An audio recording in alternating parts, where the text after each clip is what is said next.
So we are at the third Sunday of Easter. So the first Sunday we just call Easter. Last Sunday, second Sunday of Easter, third, fourth, so on and so forth.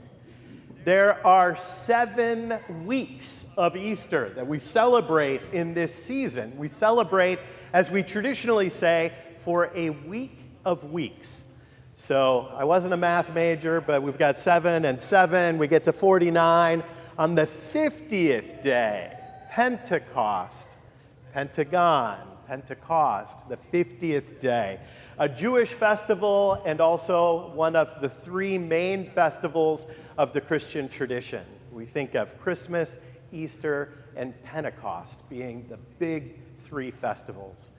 But one of the things that's a little tricky is that when we think of stories about Jesus, we think about him feeding the hungry, the thousands, right? The loaves and the fish. We hear about him healing the blind man. We think of the Christmas story, perhaps, or any number of things. But when we think of stories of Jesus that happen after the resurrection, we start to get a very, very short list. This Sunday or next Sunday is probably one of the last Sundays, even in the season of Easter, where we get an Easter story.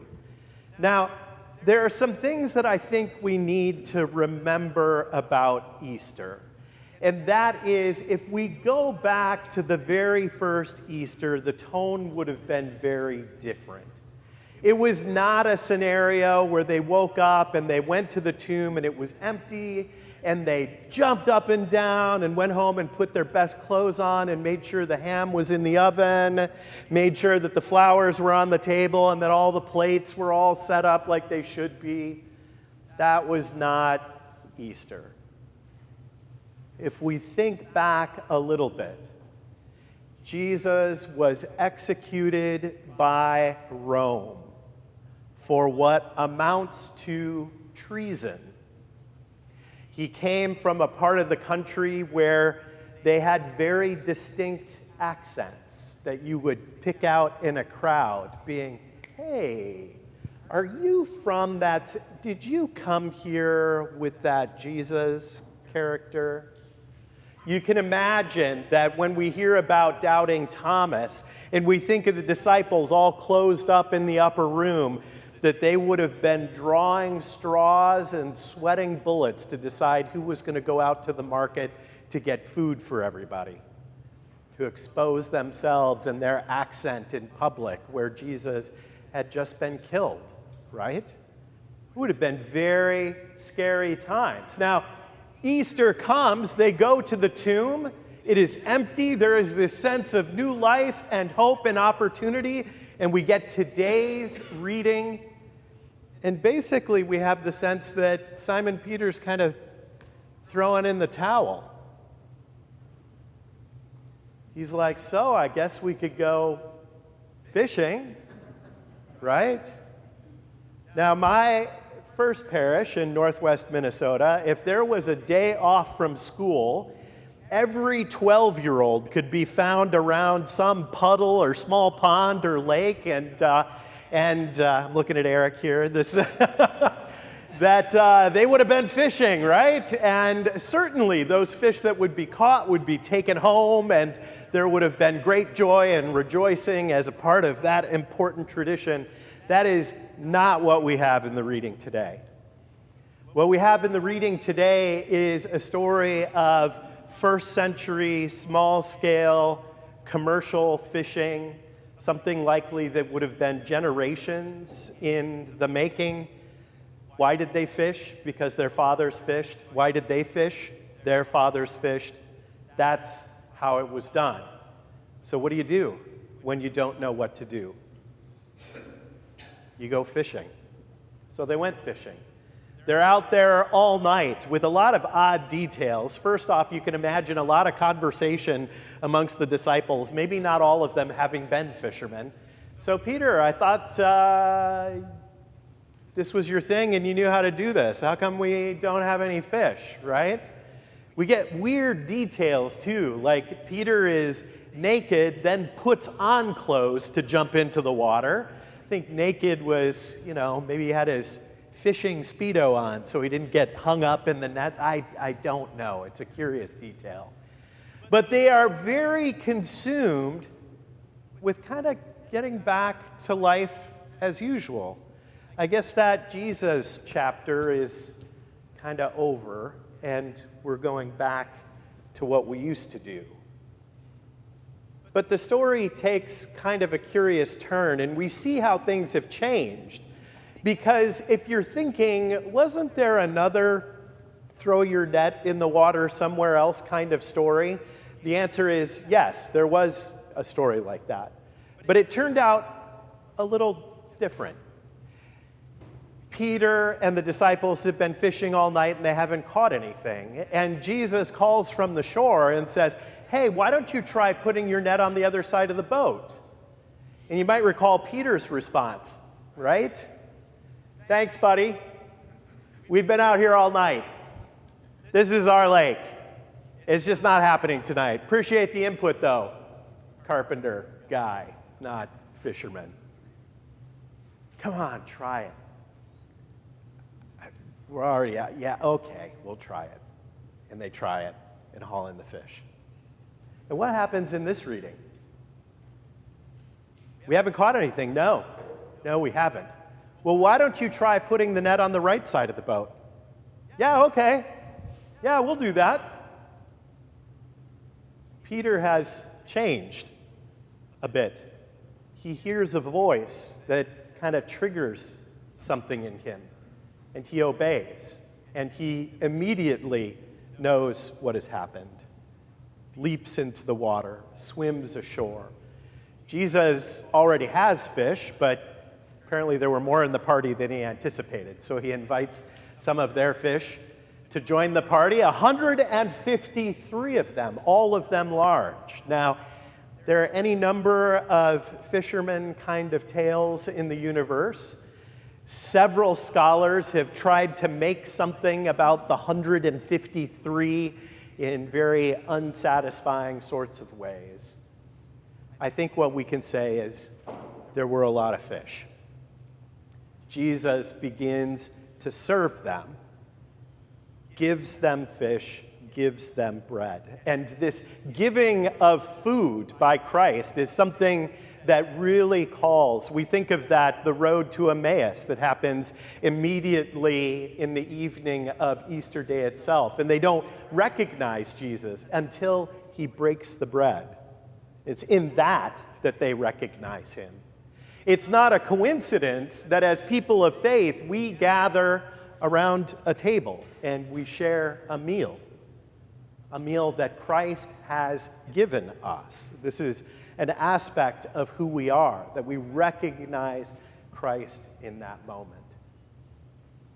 That's one piece as they begin to pivot towards a life that continues to follow Christ.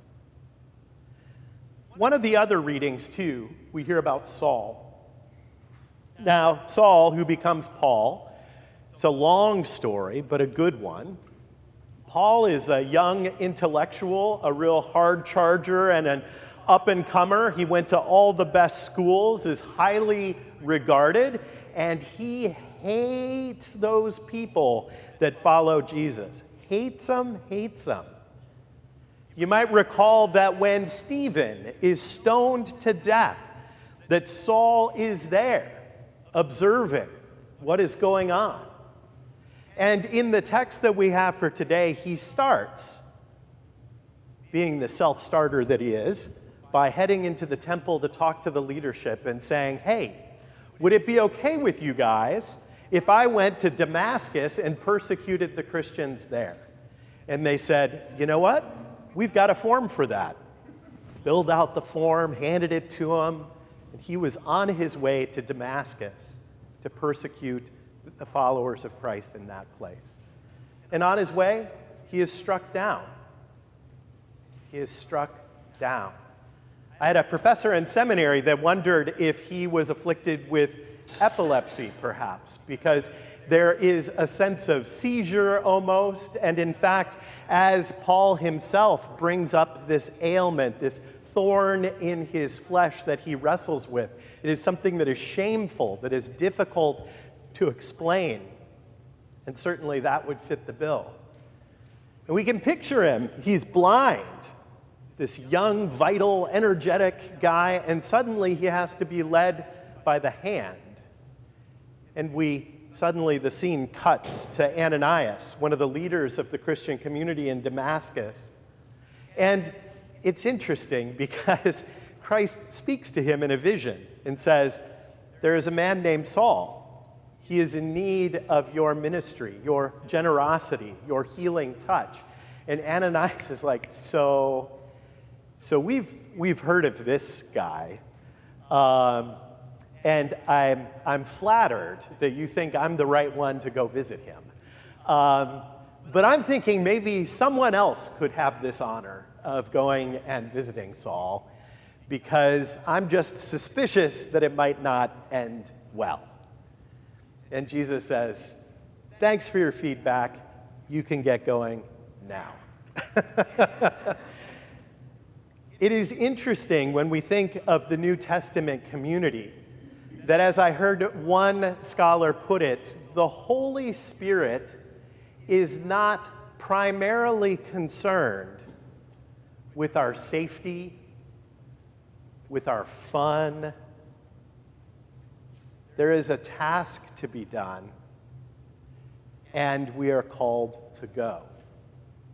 So Ananias suits up and heads in, heals Paul, baptizes him. And what's interesting to me, the piece that I want to leave with you in this vignette, is the fact that Paul is completely changed and at the same time completely not changed. He continues to be this hard charger, this one who is going to rest at nothing to carry out the work that Christ has called him to be about. But now it's in a different trajectory. It's not to persecute Christians, but rather to share the good news of Jesus Christ in a way that shares love, that there is no distinction between Greek and Jew. This sense of tolerance and love, the sacrifice of Christ for us when we did not deserve it. We might say, love, perhaps. And that brings me to the last stop of the sermon today, which is the last part of the story of Jesus on the beach with the disciples. It is one of the worst translations in English because we do not have more than one word for the word love. It just simply does not work. So I've grabbed the lectionary here, and I'm going to read this section just a little differently, throwing in some Greek words. Remember, phileo is brotherly love. Agape is God-like, unconditional love. When they had finished breakfast, Jesus said to Simon Peter, "Simon, son of John, do you agape me more than these?" He said to him, "Yes, Lord, you know that I phileo you." He doesn't respond with the same word. Jesus said to him, "Feed my lambs." A second time he said to him, "Simon, son of John, do you agape me?" He said to him, "Yes, Lord, you know that I phileo you." Jesus said to him, "Tend my sheep." He said to him the third time, "Simon, son of John, do you phileo me?" Peter felt hurt because he said to him the third time, "Do you phileo me?" And he said to him, "Lord, you know everything. You know that I phileo you." Jesus said to him, "Feed my sheep." So you can see that Jesus came down to Peter's word, and Peter is hurt, as the text says, because of that.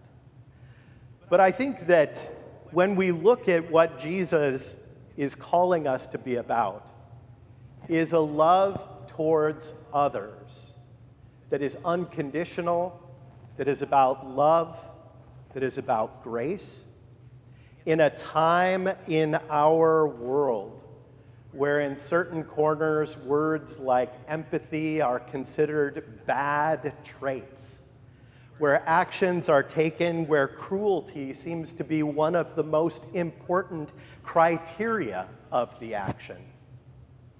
In that environment, this idea that we are called to love in a sacrificial, graceful, unconditional sort of way becomes radically countercultural.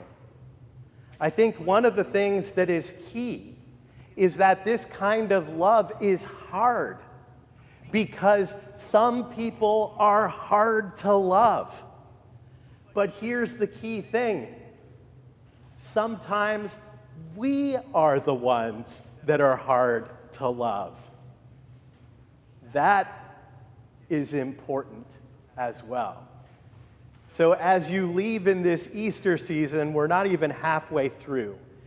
Be mindful that on our worst days, Christ loves us unconditionally.